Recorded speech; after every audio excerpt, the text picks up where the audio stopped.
Hi, it's Jamie, Progressive's Employee of the Month, 2 months in a row. Leave a message at the... Hi, Jamie. It's me, Jamie. I just had a new idea for our song about the Name Your Price tool. So when it's like, tell us what you want to pay, hey, hey, hey, and the trombone goes, blah, blah, blah, and you say, we'll help you find coverage options to fit your budget. Then we just all do finger snaps while a choir goes, savings coming at ya, savings coming at ya. Yes? No? Maybe? Anyway, see your practice tonight. I got new lyrics for the rap break.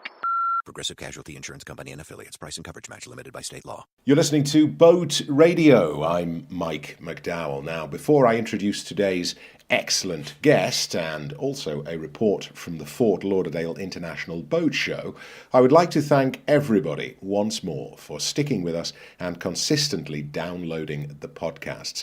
It felt like an absolutely extraordinary milestone to pass the 1 million download mark a few weeks ago. Of course, we're way past that now because thousands of you download the shows every day in more than 70 countries. The majority of our audience is in the United States, but we also have listeners in far-flung corners of the world, from islands in the middle of the Pacific Ocean to outposts on the edge of the Arctic Circle. Unusual places too, like Liechtenstein and Andorra, but mostly huge numbers of you in San Francisco, Chicago, New York, London, Sydney, Tokyo even. Can you believe we're big in Japan? It's a wonderful feeling. Thank you also for supporting our sponsors and our supporters.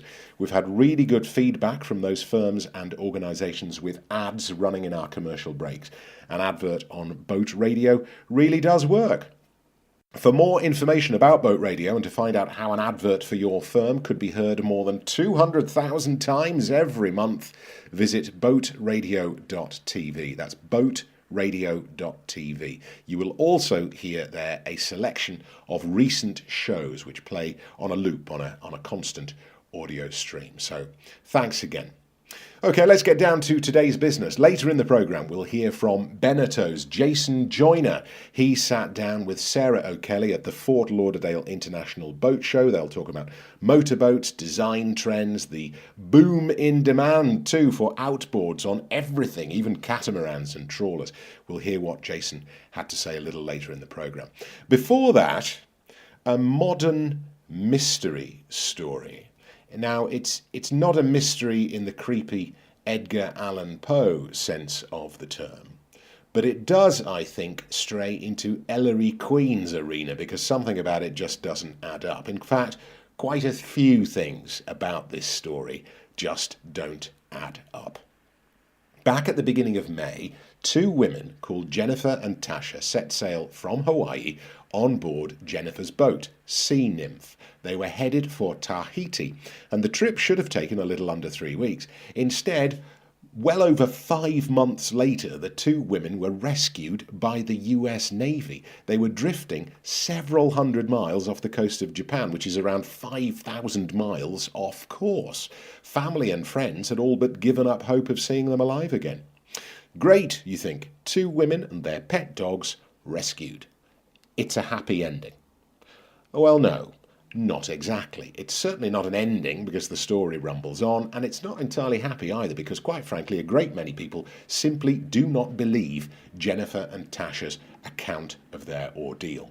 Well, my guest today is Linus Wilson. He is an accomplished sailor and a best-selling author of terrific sailing books. Many of you will know Linus from his popular podcast, Slow Boat Sailing, which I would recommend most highly. Others might know Linus from here, Boat Radio, because he was good enough to give us an interview last November. Linus, welcome back to Boat Radio. Thank you. This whole business of Jennifer and Tasha setting sail from Hawaii back in May, what was it that first made you, because I know you are, but what first made you suspicious about all of this? Well, I caught on to their story really quickly because I have a YouTube channel, the Slow Boat Sailing YouTube channel, and I had noticed there's a lot of rescues by the U.S. Coast Guard with people on sailboats with dogs. And they were on a sailboat. It wasn't by the U.S. Coast Guard, but it was by the U.S. Navy. And they had dogs. And so I was like, oh, I could add them to this video that I was thinking about working on. And so I listened to their story, and a lot of other people listened to their story. They've been on all the the major networks in the U.S. ABC, NBC, CBS, CNN, etc., to tell their story. And I think the first impression that I had and a lot of other sailors had was, boy, they made some bad decisions. They shouldn't have sailed right into a storm right out of port. But I think as we kind of dug a little deeper into their story, a few things didn't add up. So the storm didn't add up. There was no evidence of that. And they said some wild things about sharks that just don't conform to anything we know about sharks. I mean, let's go through their journey kind of stage by stage. They set off on May the 3rd, I think, this year, bound for Tahiti. They set sail from Hawaii. Now, on day 1 or 2, and I've heard different accounts of this, and this is probably not down to the women, it's probably down to sort of poor journalism and various different media outlets interpreting what they say in different ways, but there was a storm. They were hit, they say, by a Force 11 storm for 3 days, during the course of which Jennifer lost her cell phone overboard. And from that moment on, according to them, their luck just got worse and worse. But you check this, because as I think everybody listening to this will probably know, there are records of storms, even much smaller and less fierce storms than that. But a Force 11 storm is something to be reckoned with. So what did you find when you had a look? So the first storm in the central North Pacific, which is what NOAA tracks. So NOAA tracks the hurricanes in the United States. They track the hurricanes in the U.S. and storms, so anything over 39 miles per hour. And the first one was in July 20th. And then I looked back at the wind speed record. So the way that you typically define a Force 11 storm is 64 to 72 miles per hour sustained. And that's the storm one notch below a hurricane, and there were no winds in the Hawaii area of those speeds. It's just not true. They cannot have been hit by Storm Force 11 winds. They just can't have been. Yeah, they couldn't have been. I don't think Ms. Appel would be confused by that. So I think we have evidence that she's been sailing since 2008. And I think she said something similar to that effect. So that I just don't think an experienced sailor as Ms. Appel was that would confuse that. But maybe, offshore things look a little bigger. But, she's kind of had contradictory statements even since then. She's been pressed by people like Matt Lauer on the Today Show. And she said, well, it was maybe due to katabatic gusts, but that wouldn't be consistent with a 3-day storm. That would be consistent with a few gusts while she's passing by the islands. But, you can't pass by the islands for that long. That she said she was going between Hilo, Hawaii, and Maui, and the Alanui Haha Channel is just not that big. You couldn't sail through it for 3 days. You'd have to be well offshore. Meteorologically and geographically, what she's saying is not true. But I want to make it clear that I'm not calling her a liar at all here. I just think she must be really very much mistaken about what happened and when it happened. But if we stick to her story, so let's say she did, she left she set off for Tahiti, and a day or two into her journey, she was hit by a storm, which it looks like she's estimated the strength of this storm quite erroneously, quite badly, wrongly. They hit that storm the first night out of Honolulu. Yeah, that's what I thought. And then the first night out of Honolulu, they're still on the way to Tahiti. They're still within striking distance of a number of Hawaiian islands, right? I mean, maybe my geography is not very good, but there are plenty of places they could have put in. Yeah, and that's the question that people ask. Why didn't they put in? And I think that her answer is that the keel of her boat is much bigger than we know her boat to be. So we have records of what her boat is, and people have interviewed the former owners of the boat. And so it's a Strats and Jinx 45, which is similar to the Morgan 40. It's made of the same Morgan 40 molds. And she says her boat has a much bigger keel than the Morgan 40 or the Strats and Jinx boat because they made alterations. But, I'm skeptical if that's the case. So she's saying that for some reason, the keel on her boat has been lengthened or elongated or in some way changed so that the boat now draws, much deeper than the boat did when it was originally purchased. And she is saying that because of that, she couldn't pull in to the various harbours and marinas that she was passing by during this storm. It should be a 7.5 foot depth, and depth includes both the freeboard and the keel. She says it's an 8.5 keel, but the Coast Guard document says 7.5, so that means that she'd have a 5 to 5.5 foot keel, giving her about 2 feet of freeboard.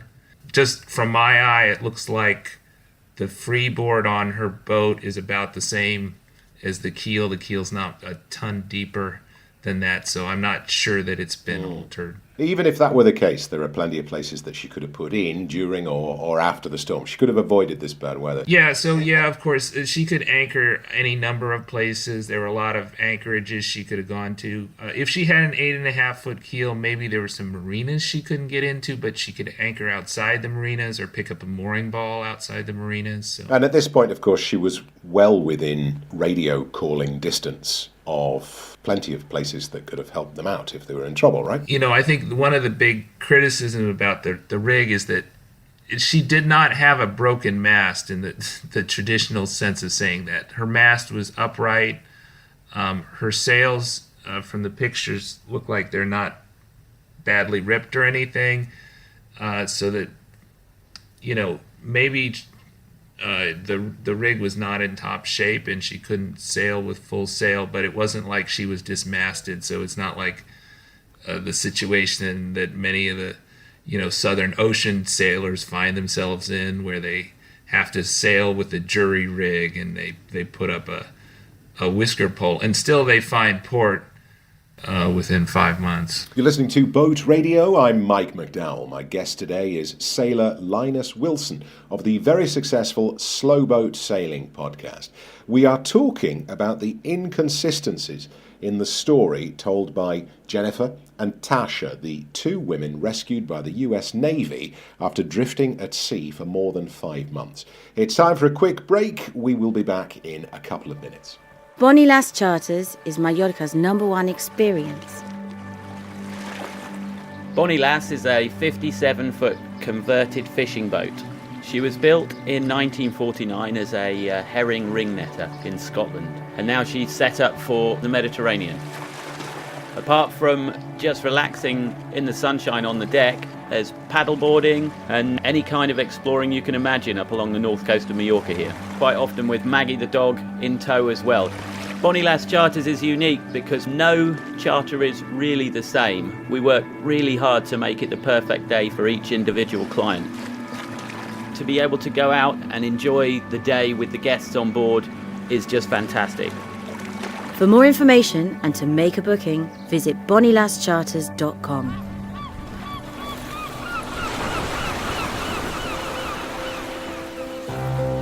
My name is Matt Rutherford. I am the only person in history to have circumnavigated the Americas nonstop. I've sailed alone across the Atlantic twice. I've crossed the Pacific. I've sailed through the Bering Sea and around Cape Horn. I understand the challenges you will face trying to accomplish your blue water dreams, and I know how important it is to have the right boat. Whether buying a blue water boat or selling your blue water boat, Rogue Wave Yacht Sales has the experience to make that happen. Email me at matt@roguewaveyachtsales.com. This is Boat Radio. I'm Mike McDowell. My guest today is Linus Wilson from the Slow Boat Sailing Podcast. Like me, Linus was quite suspicious of the story told by the two women who drifted at sea for more than 5 months before being rescued off the Japanese coast a couple of weeks back. Now, Linus, they were sailing from Hawaii to Tahiti, so they embarked on what is essentially a 3-week voyage. If you take it slowly, it's a 3-week voyage, right? But it seems that they took plenty of food with them, and a lot of people have flagged, particularly I think people who haven't sailed, haven't made any sort of long voyages on board a boat. They flagged it as suspicious that the women have survived for, I say 5 months, but it's the best part of 6 months with the food that they took with them on only what should have been a 3-week voyage. But in actual fact, this is not something that they should be criticised about, because it's not that unusual, is it, to carry a lot of dehydrated food when you're heading into open ocean? I mean, that's just common sense, right? Yeah, I that's one of the least suspicious things of the story. You know, I think generally people just stock up on a lot of food, if nothing else, to save money, because in the islands, food tends to cost a little bit more than it does, in the U.S., So it's if anything, a money-saving thing and a convenience thing, even if you're not worried about being lost at sea or anything like that. They'd filled the boat with dried food like pasta and noodles and that sort of thing, because presumably they were going to eat that while they were travelling around Tahiti and the islands of Polynesia. So we can dismiss that aspect of the story, I think. But at first I thought these women were being treated unfairly. I mean, a great many armchair experts have taken to social media to criticise and in many cases sort of outright call them liars. But then I read, and this was not in the tabloids, it was in the much more respected media outlets. I read that the women claimed to have been attacked more than once, in fact, by monster sharks up to 30 feet long. What exactly are they claiming? They say that there was a 40 to 50 foot shark that snapped into someone else's boat. This is not a direct quote, but it's pretty close. And 40 to 50 foot is the quote. There are no predatory sharks anywhere near that long. And then they talked about 20 to 30 foot tiger sharks. And tiger sharks have never been observed over 17 feet long. So there's really no evidence that there are sharks as big as they're talking about. So that's definitely a fish story, which is, I think it's hurt their credibility. I personally think it's really irresponsible. So one of the things that I do with my daughters, who loves all kinds of animals, is we read books about all kinds of animals, and one of the animals that is always endangered are sharks, and it's very few people are hurt by sharks every year, and far fewer are killed, but there are thousands of sharks killed by man, in part by ignorance and in part by convenience. And that really hurts our ocean ecosystems. And also, I mean, like you said, there's simply no credibility to this. I mean, they claim that they were stalked for 5 days by a group of these giant monster tiger sharks between 20 and 30 feet long. And then that these sharks tried to bite their boat. And one shark expert, in fact, it was George Burgess, no less, and he used to run the Florida program for shark research. He is one of the most respected shark scientists in the world, and he said that there's no credibility to this at all. He said their description is like something a 4-year-old would say. I mean, he didn't use the word nonsense, but that's basically what he was saying. So it's very, very strange stuff, and I can't help but think maybe they were hallucinating, or I just don't know. We could speculate all day. But the weird thing, the most weird thing that I think about this story is that they had an EPIRB on board, but they didn't use it. And we should explain, and I know, and anyone who has a boat probably knows that an EPIRB, it stands for Emergency Position Indicator Radio Beacon. Basically, you lift the flap, you press the button, and it sends out a distress signal, with your precise location. That signal will be picked up by a satellite network almost immediately. The satellite network is operated under an international maritime agreement between lots of different nations who own and run the satellites.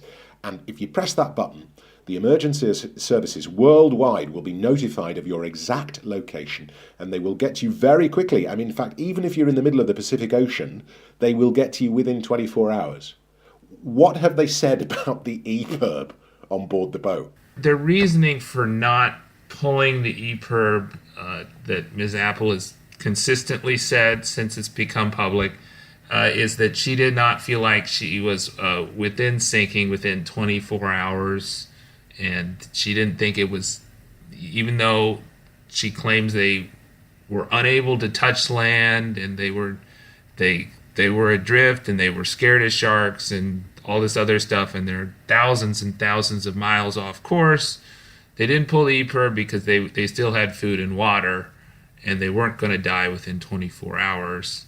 But that leads to a problem in the story, is that, you know, when they did call for rescue, why did they call for rescue? And their claim is that the fishing boat that they waved down, so they were sending off flares, and they sent off 10 flares, and they said they were waving a white flag and also calling pan distress signals to every passing ship that they saw.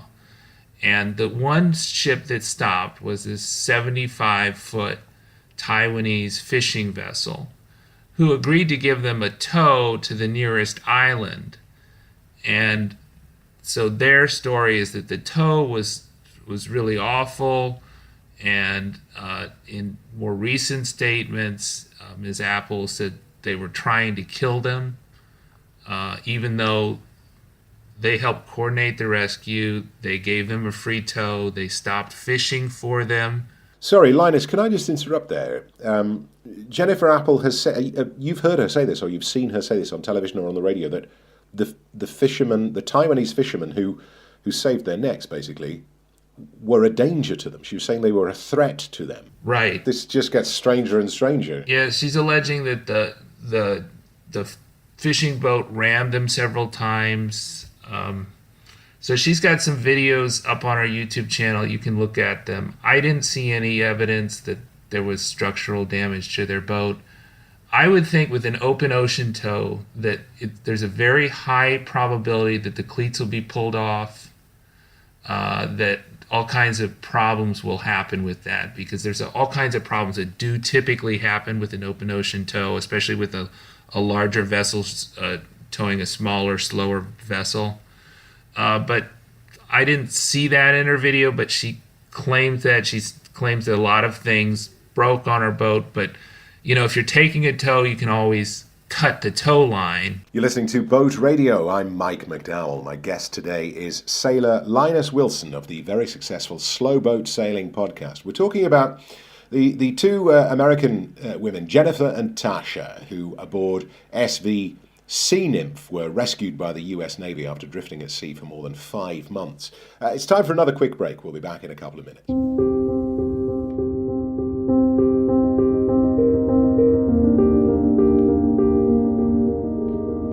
Our aim at Street Invest is to put a trustworthy adult into the lives of street children so that they can support them in creating the most positive paths for their lives in the future. We work around the world, working on the street with the children where they are. For such a large group of children, the amount of funding available is tiny. Really, the funding that keeps organisations like Street Invest going comes from individual donors. Street children are the most abused, neglected, violated children, yet they are also the most resourceful, responsive and resilient children that we could have the honour of working with.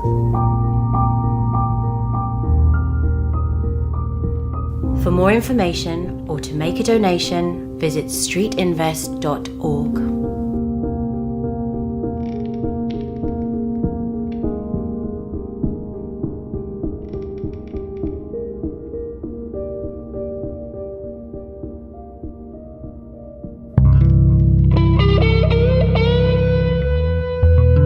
I'm John Herlig. In Postcards from Sea, I tell stories of my travels aboard Ave del Mar, my 1967 Rawson cutter. I deal with serious nautical issues like how to sail your mast into a tree on a canal, what kind of incense best covers the aroma of kimchi fermenting on your boat, or whether or not I can beat a leukemia patient at a video game. It's simply the story of my life, and my life happens to take place on a 50-year-old sailboat with no particular destination in mind. I hope you'll join me and some of the wonderful characters I meet as I travel for my show, Postcards from Sea, every other Monday here on Boat Radio. Time goes forward, go and catch your jet, you will find your moment. Time goes forward, stay and have a sniff, let's dream about the future. You listen to Boat Radio. I'm Mike McDowell, and my guest is Linus Wilson from the Slow Boat Sailing podcast. We're talking about the rescue of two women, two sailors at sea with their two dogs aboard SV Sea Nymph. They set sail from Hawaii in May and then were picked up a couple of weeks ago after drifting essentially for the best part of 6 months at sea, and they were picked up about 800 or 900 miles off the coast of Japan, about 5,000 miles off course. They claim that their rig, their mast, and also their engine was damaged in a storm just one day out of Hawaii. But there are all sorts of mysteries and inconsistencies attached to their story. Now, they took loads of food, but that makes sense because they were going to be traveling for quite a long time, and it's expensive and difficult to get certain food as you travel around the islands of the Pacific. But that's not why they survived. They survived, actually, Linus, I guess because they had water. So they had a water maker. So obviously, although the engine room, they say, I think, was flooded during the storm, the boat's batteries and electrical system and solar panels, crucially, were working, right? That's right. So their wind generator was working, and I think that they had solar panels. I believe that was working too. And they said they had a Catadyne water maker. I do have Catadyne water makers on my boat. They run off 12 volts, or you could hand pump them. They usually come with at least the smaller versions come with an optional hand pump too. So that's you won't use a lot of electricity. So listen, there are obviously a lot of holes in this story. We could speculate all day about them sort of losing their minds at sea and getting too much sunshine and not enough food and, I don't know, maybe drinking all the rum on board and imagining they were being attacked by sharks. I've absolutely no idea. And I want to emphasize again that I'm not calling them liars at all. I think they've been quite mistaken and they've made some bad decisions, but I'm not saying that they're liars. I haven't spoken to them themselves, and hopefully you and I will get to speak to them at some point. But there are so many holes in the story. It's so unusual.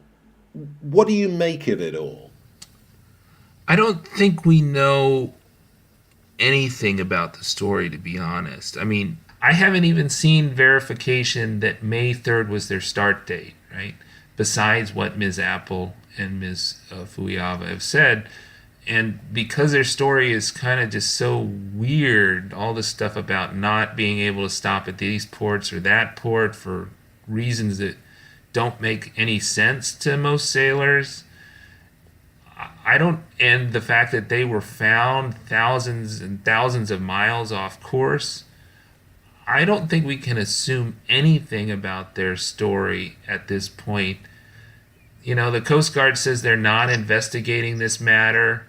And so without somebody looking at their GPS signals or credit card records or sat phone records, we're going to have to take Ms. Appel and Ms. Fuiava's word about their route unless somebody else saw them in a particular place at a particular time. Well, Linus, thank you so much for talking to Boat Radio today. Okay.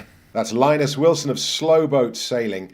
And Linus is the author of 3 sailing books. And Linus, you're still on the line, so do tell me if I get this wrong. They are How to Sail Around the World Part-Time, Slow Boat to Cuba, and Slow Boat to the Bahamas. You can find them all on Amazon.com. Go to Amazon, and I'm not going to give you all the long addresses. Just enter Linus Wilson into the search box. They're best-selling books. They're bestsellers for a reason. It's because they're good. You'll find more information about Linus and his exploits at slowboatsailing.com.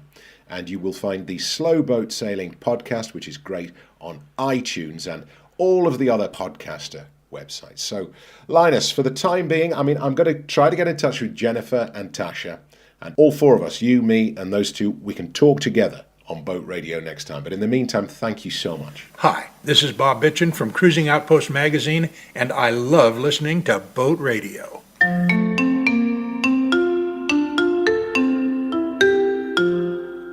Now, boaters and boat industry professionals flocked to Fort Lauderdale at the beginning of this month for the 58th annual Fort Lauderdale International Boat Show. The show is huge, one of the biggest in the world, with around 1,000 exhibitors, imagine that, and more than 100,000 visitors. In fact, probably only the Dusseldorf show here in Europe, which is known as Boot, because Boot obviously is German for boat. It's known as Boot, and it's the only one, I think, in the world that's bigger in scale. Now, Beneteau always has a great display at these events with new models and demonstrations and innovations galore. The sail and powerboat maker is well over a century old, and although most of its manufacturing is done in France, it also has a factory in Marion, South Carolina, in the United States. Now, Beneteau sailboats have long dominated the US market, but its US powerboat division is actually relatively young. The US powerboat sales team is headed up by Jason Joyner, and he took time out of his busy Fort Lauderdale schedule to chat to Sarah O'Kelly. Beneteau builds all their boats in Europe on the powerboat side currently. And in order to build anything in Europe, they actually have much stricter controls on air pollution, on the resin ventilation, and what we do with the ventilation of the factories. So our operations are actually very much tighter than most U.S. operations. That's on the construction side. On the use side of the boat, sailboats, I think we get a free pass for that because, as far as I know, the wind is still free. But on the powerboat side, fuel prices are what they are, and it hasn't been this real push to hybrid boats like we might have thought when the fuel prices were quite a bit more expensive, 4 or 5 years ago. We have dabbled in hybrid technology, and we want to embrace it. It's just not quite there yet to move big boats through the water efficiently. It will come, though. What about solar? And not just, basing it on fuel price, but just in general for the environment.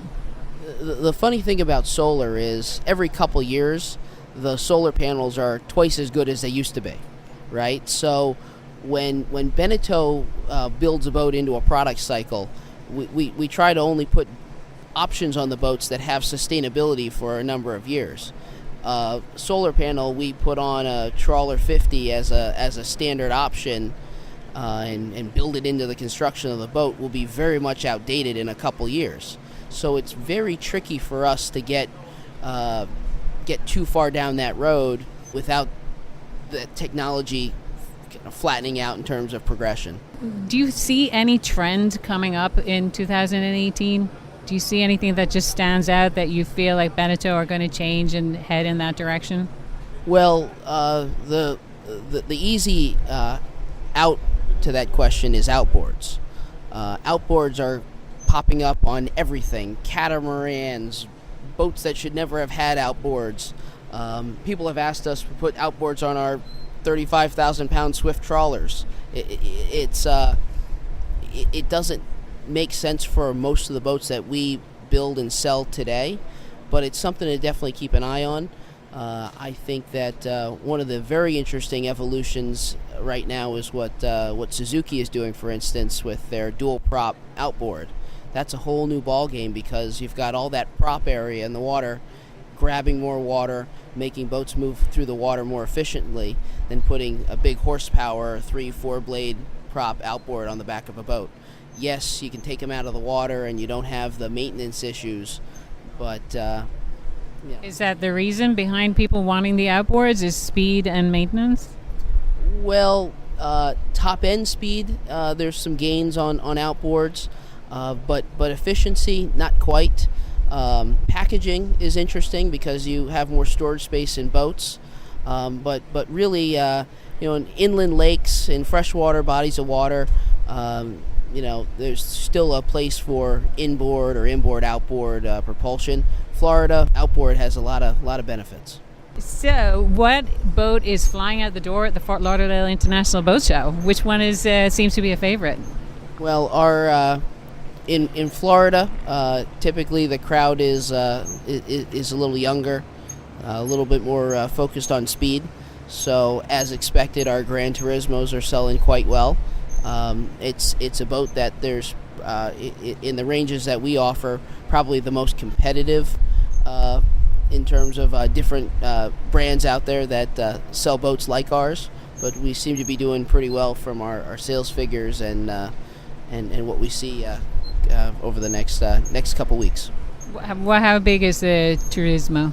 The Gran Turismos for us start at 40 feet and go to 50 feet, and we've got 3 very distinct boats in that size range. They're pretty wide too, right? Wide? Actually, not as wide as some of the U.S. contemporaries, but and part of that is one of Beneteau's focuses on efficiency, and every inch you make a boat wider, there's more drag because there's more wetted surface. So we really try to optimize just how wide a boat needs to be, and still move through the water. So how comfortably will your 40-foot Turismo hold? How many people? Well, the boat will sleep 6 comfortably. There's 2 distinct cabins, but a Gran Turismo's much more focused on the day boating aspect of it, the entertainment space. So our cockpits are huge. There's seating and lounging out on the front of the boat. So it's more of a party boat, if you will. And again, Florida, right? So people tend to like that sort of thing down here. So it seems like, from what I'm getting, it's the smaller versions that are going faster right now than the bigger ones. The bigger boats, it's more of a use game. Having said that, yes, our 40-foot boat is a top seller for us, and again, it continues to sell for us at this show. So to answer your question, yes, it is going well, but every once in a while we're doing 50, 60 footers too. All right, Justin, thank you very much for your time. That was awesome. It was my pleasure. Jason Joyner of Beneteau's US Powerboat Division. He's the head of sales in the US Powerboat Division, and he was chatting to Sarah O'Kelly from Skipper's Review. And if you don't know what Skipper's Review is, it's a fantastic review and recommendation site for boaters. It's worldwide, but it particularly applies to boaters in the United States. You can go onto the Skipper's Review website, and let's say you're looking for, I don't know, you want your outboard motor fixed. So you can type in outboard motor servicing, put in your zip code, and it'll give you all the nearest companies to where you are or where your boat is.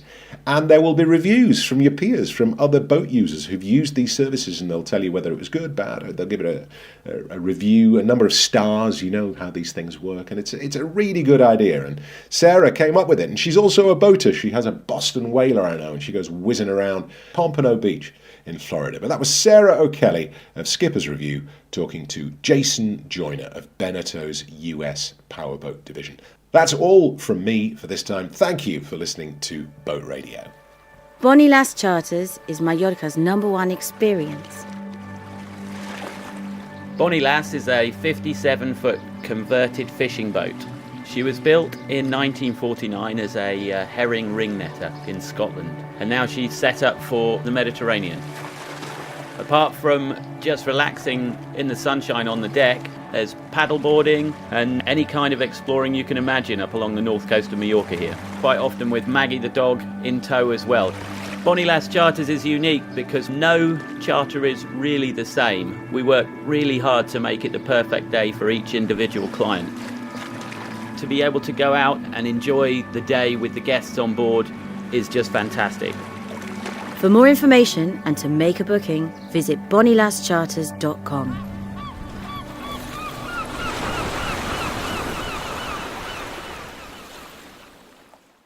Hi, it's Jamie, Progressive's Employee of the Month, 2 months in a row. Leave a message at the...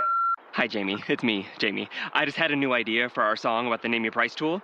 So when it's like, tell us what you want to pay, hey, hey, hey, and the trombone goes, blah, blah, blah, and you say, we'll help you find coverage options to fit your budget. Then we just all do finger snaps while a choir goes, statements coming at ya, statements coming at ya. Yes? No? Maybe? Anyway, see you at practice tonight. I got new lyrics for the rap break. Progressive Casualty Insurance Company and Affiliates. Price and coverage match limited by state law.